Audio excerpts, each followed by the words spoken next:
পায়ে হেঁটে পুরো মন্দিরগুলো দর্শন করছি একে একে। এখন আমরা এসে গেছি চির ঘাটে, আর এই ঘাটেই শ্রীকৃষ্ণ রাধাদের বস্ত্র হরণ করতো। তিনি আমাদের এই ঘাট সম্বন্ধে কিছু বলবেন। তো আপ কুছ বাতাইয়ে ইস ঘাট কে বারে মে। বলেগা। আমরা এখন প্রেম মন্দিরের ভিতরে দর্শন করব বলে এগোচ্ছি।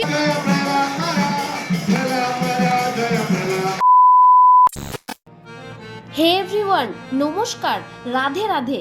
আজ আমরা এসে গেছি বৃন্দাবন, শ্রীকৃষ্ণের লীলাক্ষেত্রে, যেখানে শ্রীকৃষ্ণ রাধা এবং গোপীদের সাথে রাস লীলা করেছিলেন। হঠাৎ করে প্ল্যান হলো আর আমরা বন্ধুরা মিলে এসে গেলাম বৃন্দাবন। সত্যি বলতে বৃন্দাবনের মাটিতে পা দিয়ে নিজেকে খুব ধন্য মনে হচ্ছে। তাহলে চলুন শুরু করি বৃন্দাবনের বিভিন্ন মন্দির দর্শন। তো ফার্স্টে যে মন্দিরের দিকে এগোচ্ছি সেটি হচ্ছে বৃন্দাবনের সবচেয়ে প্রাচীন এবং উচ্চতম মন্দির, রাধা মদন মোহন মন্দির। মন্দিরে প্রধান তিনটি বিগ্রহ রয়েছে, শ্রীকৃষ্ণ, শ্রীমতী রাধারানী এবং শ্রী ললিতা সখী। এরপরে আমরা এসে গেছি স্নেহ বিহারী মন্দিরে। ভেতরে প্রবেশ করতেই দেখি খুব সুন্দরভাবে মন্দিরটি বেলুন দিয়ে সাজানো হয়েছে।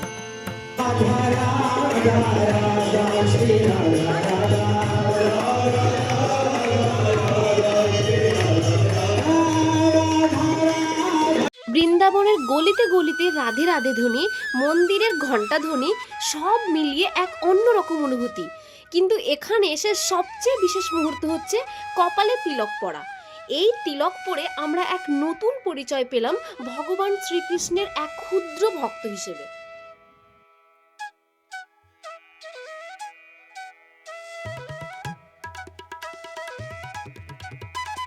এবার এগোতে শুরু করলাম বাকে বিহারী মন্দিরের দিকে। অনেকটা ভিড় অতিক্রম করে আমরা শেষ পর্যন্ত সেই বিখ্যাত মন্দিরের সামনে এসে পৌঁছালাম। বাকে শব্দের অর্থ বেঁকে যাওয়া, আর বিহারী মানে হলো যিনি আনন্দে বিচরণ করেন। শ্রীকৃষ্ণ যখন তার ত্রিভঙ্গিমা ভঙ্গিতে বাঁশি বাজান তখন তিনি বাঁকা হয়ে থাকেন, আর এই মন্দিরে শ্রীকৃষ্ণ ত্রিভঙ্গিমা ভঙ্গিতে পূজিত হন। তাই এই মন্দিরকে বাকে বিহারী মন্দির বলা হয়। মন্দিরে প্রচুর ভিড় হওয়ার কারণে আমাদের এখান থেকে তাড়াতাড়ি বেরিয়ে পড়তে হলো। আমরা এখন পায়ে হেঁটে পুরো মন্দিরগুলো দর্শন করছি একে একে, আর এবার আমরা নিধি বনের দিকে এগোচ্ছি।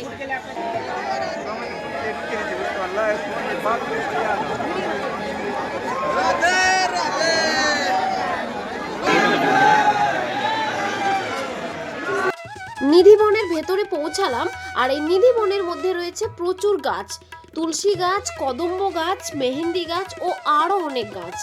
এই গাছগুলো একে অপরের সাথে জড়িয়ে রয়েছে। অনেকের বিশ্বাস রাতের বেলা এগুলো গোপীদের রূপ নেয় এবং ভোর হওয়ার আগে আবার গাছে পরিণত হয়।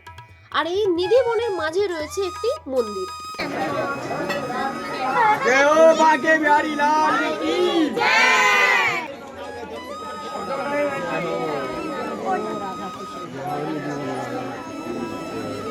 নিধিবনের মাঝে রয়েছে বংশীকুণ্ড। ইনি আমাদের সেই বংশীকুণ্ড তৈরির কাহিনী শোনাচ্ছেন। राधा रानी से बोली, राधा रानी तो हमारे लिए जल दिया। राधा रानी बोलती है मैं यहाँ से लेके जाऊंगी, तुम जाके यमुना नदी में पी आओ। तो ललिता विशाखा बोलती है उसमें तो काली ना रहता, मैं पानी पीने मर जाऊंगी, क्योंकि कृष्ण की गाय पानी पीते ही मरती थी। तो राधा रानी गुस्सा हुई, मुझसे कहने तुम पानी दो। तो कृष्ण को मालूम पड़ा, तो कृष्ण ने अपनी बंसी से क्या बनाया, बंसी कुंड। सब गोपियों को जल के उसका नाश किया। बोलो बंसी कुंड भगवान की जय, बंसी कुंड भगवान की जय। এই হচ্ছে সেই বংশীকুণ্ড। এবার আমরা নিধিবন থেকে বেরিয়ে পড়লাম আর পৌঁছালাম শ্রী রাধা রমন মন্দিরের সামনে। দুপুর 12টা থেকে 4টা পর্যন্ত মন্দিরের ক্লোজ টাইম বলে ভক্তরা এখানে বসে কৃষ্ণ ভজন শুরু করলেন।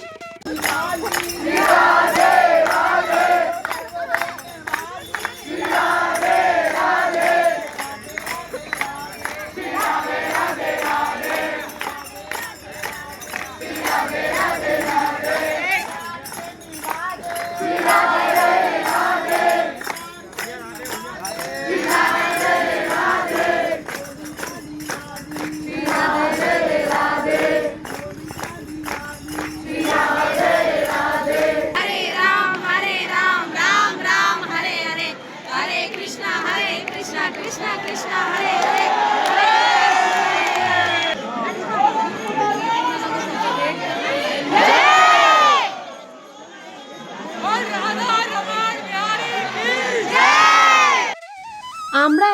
রাধা রমন মন্দিরের ভেতরে প্রবেশ করলাম। আর এই মন্দিরটি প্রতিষ্ঠা করেছিলেন শ্রী চৈতন্য মহাপ্রভুর অনুসারী গোপাল ভট্ট গোস্বামী। এই মন্দিরের বিগ্রহটি শ্রীকৃষ্ণের এক বিশেষ রূপ, যা রাধা রমন নামে পরিচিত। আমরা এখন এখান থেকে বেরিয়ে পড়লাম। এবার এগোতে শুরু করলাম রাধা বল্লভ মন্দিরের দিকে। রাধা বল্লভ মানে হলো রাধার প্রিয়তম শ্রীকৃষ্ণ। এই মন্দিরে শ্রীকৃষ্ণকে ঠিক সেভাবেই পূজিত করা হয়। এই মন্দিরের প্রতিষ্ঠাতা শ্রীহিত হরিবংশ গোস্বামী। এখন ভগবান কৃষ্ণকে প্রণাম জানিয়ে এখান থেকে বেরোচ্ছি। আর বেরোনোর পথেই আমরা এক মন্দিরে আরতি প্রদীপ জ্বালিয়ে নিয়েছি। আমরা এখন ভান্ডারা এসে পৌঁছালাম। আর এখানে হচ্ছে খাওয়া দাওয়া। আর আজকের খাওয়া দাওয়া হচ্ছে খিচুড়ি, আর সবাই মিলে খাচ্ছি আমরা। এইখানে রান্না হচ্ছে। সকাল হতেই আমরা বেরিয়ে পড়েছি। আর ইস্কন মন্দির আর প্রেম মন্দির আমরা দর্শন করব। তবে এখন মহারাজজি মন্দিরের দিকে প্রবেশ করবে, তো আমরা মহারাজজিকে দেখবো বলে এগিয়ে যাচ্ছি। महाराज जी के ऊपर फूल न डालें। अगर आप सब में से किसी के पास फूल है तो फूलों को आप सभी अभी डाल दीजिए। महाराज जी के स्वास्थ्य को देखते हुए फूलों को आप सभी अभी डाल दें। कोई भी पूज्य महाराज जी के ऊपर फूल न डाले।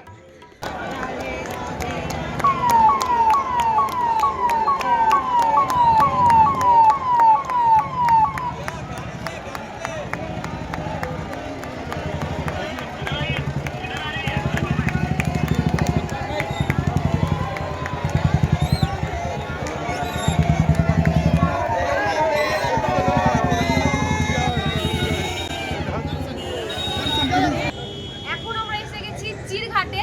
আর এই ঘাটে শ্রীকৃষ্ণ রাধাদের বস্ত্র হরণ করত। তো আমরা এখন সেই জায়গায় উঠবো। আর এই হচ্ছে সেই গাছ, যেই গাছে শ্রীকৃষ্ণ রাধাদের বস্ত্রগুলো এখানে রাখতো। ইনি আমাদের এই ঘাট সম্বন্ধে কিছু বলবেন। তো आप कुछ बताइए इस घाट के बारे में। अब बोलेगा। हाँ। देखो, ये कदम का पेड़ है। कितना? 5000 वर्ष, 5000। ठीक।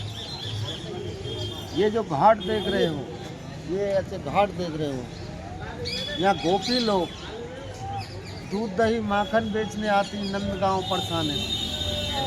वो दूध दही माखन लेके कहाँ जाती? मथुरा जी। राजा कंस के लिए दूध दही माखन लेके जाती थी। लौटते समय कात्यायनी का व्रत रहते। वो लोगों को अज्ञान थी, गोपी लोग, कोई 15 बरस, कोई 20 बरस, कोई 25 बरस, उनको ज्ञान नहीं था।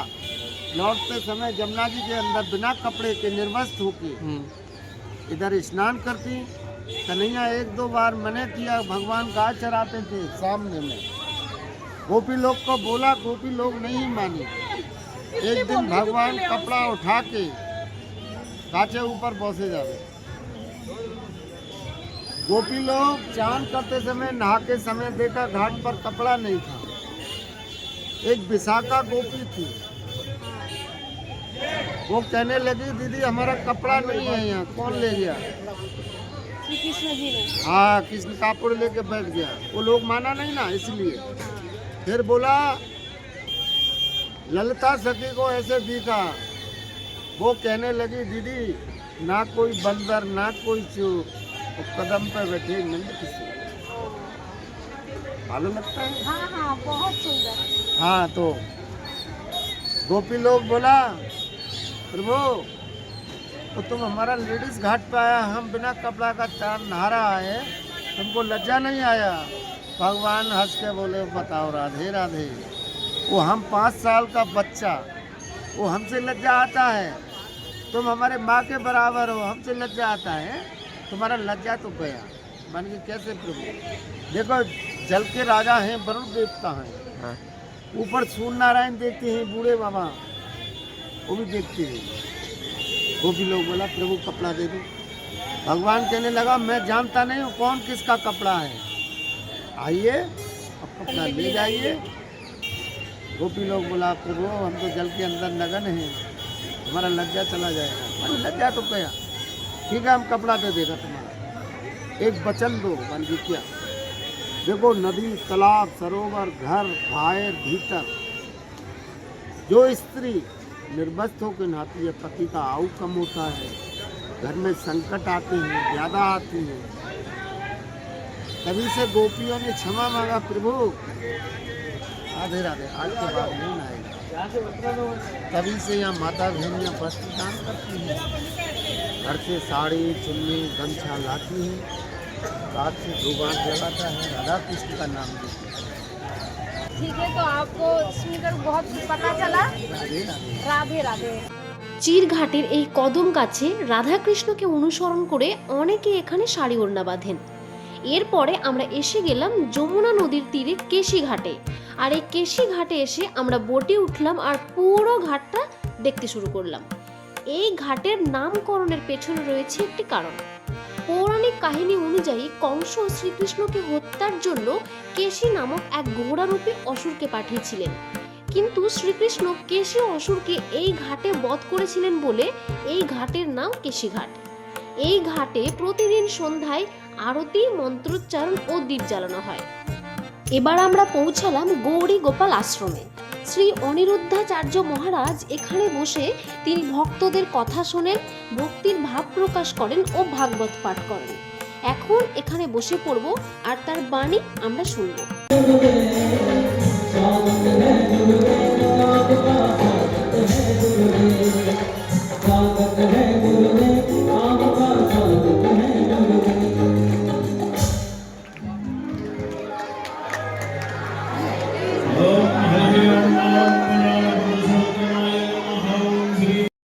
परिवारों का बहुत स्वागत, आप सबका बार बार स्वागत, वंदन, सबका बहुत बहुत अभिनंदन। आप सब पर भगवान की खूब कृपा बरसती रहे, यही मंगल कामना। আমরা এখন প্রেম মন্দিরের ভিতরে দর্শন করব বলে এগোচ্ছি, আর এইখানে বিশাল লম্বা লাইন।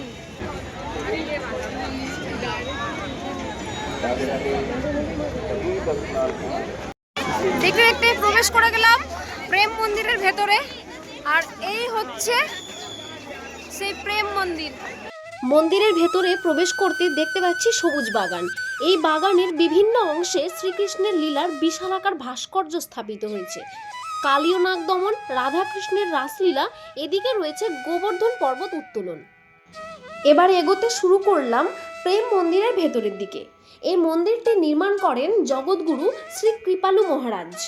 ভগবান শ্রীকৃষ্ণ ও রাধার প্রেমলীলা ও ভক্তির আদর্শ তুলে ধরার জন্য এই মন্দির নির্মাণ করা হয়েছে। 2001 সালে নির্মাণ কাজ শুরু হয় এবং 2012 সালে এটি সম্পূর্ণ হয়। 2 তলা বিশিষ্ট এই মন্দিরের নিচ তলায় রয়েছে রাধাকৃষ্ণের মূর্তি আর ওপর তলায় রয়েছে রাম সীতার মূর্তি। পুরো মন্দিরটি সাদা ইতালিয়ান মার্বেল দিয়ে তৈরি। এই মার্বেলের তৈরি সুসজ্জিত দেওয়াল, সূক্ষ্ম খোদাই করা স্তম্ভ, রঙিন আলোকসজ্জা, কীর্তনের সুর সব মিলিয়ে এক স্বর্গীয় অনুভূতি। আর এইদিকে দেওয়ালে রয়েছে শ্রী কৃপালু মহারাজের সেই সময়ের ব্যক্তিগত কিছু স্মৃতিচিহ্ন। এবার উঠছি দোতলায়, আর দোতলাতেও রয়েছে নিচতলার মতো পুরো মন্দির জুড়ে সূক্ষ্ম কাজে ভরপুর।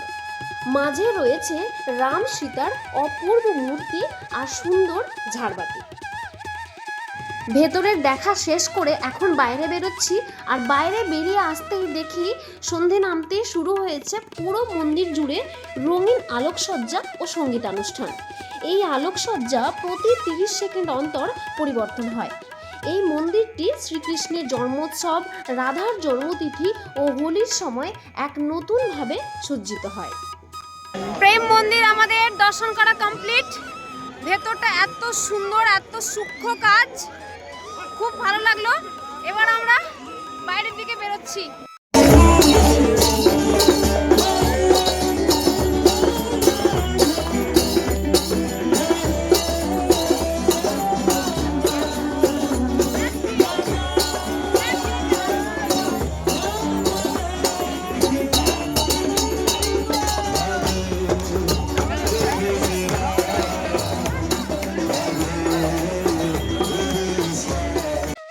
এবার এসে গেছি ইস্কন মন্দিরের গেটের সামনে।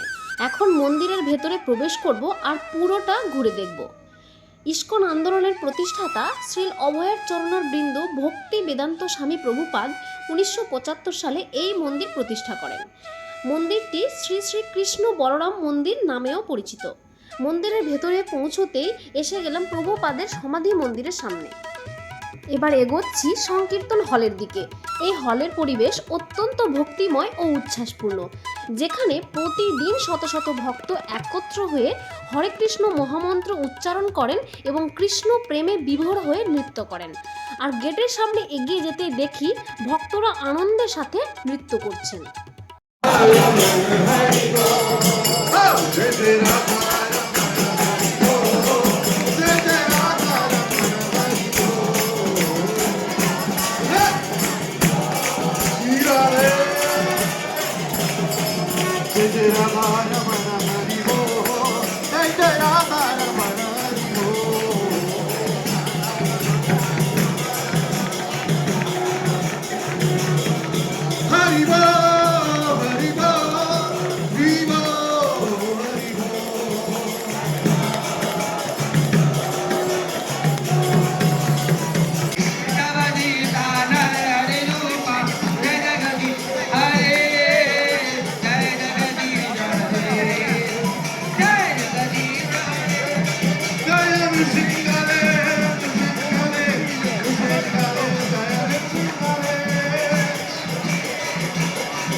এবার আসলাম প্রভুপাদ মিউজিয়ামে। এই মিউজিয়ামে প্রভুপাদের ব্যক্তিগত জীবনে ভিত্তিক প্রদর্শনী ফুটিয়ে তোলা হয়েছে ও তার জীবনের গুরুত্বপূর্ণ মুহূর্তগুলি চিত্রিত করা হয়েছে। এখন মিউজিয়াম দেখা কমপ্লিট করে এখান থেকে বেরিয়ে পড়লাম আর নিচে নেমে এসে গেলাম খিচুড়ি লাইনে। খিচুড়ি খেতে খেতে আমার ভিডিও আজকের মতো এখানেই শেষ। তবে দেখা হচ্ছে পরবর্তী নতুন একটি ভিডিওতে।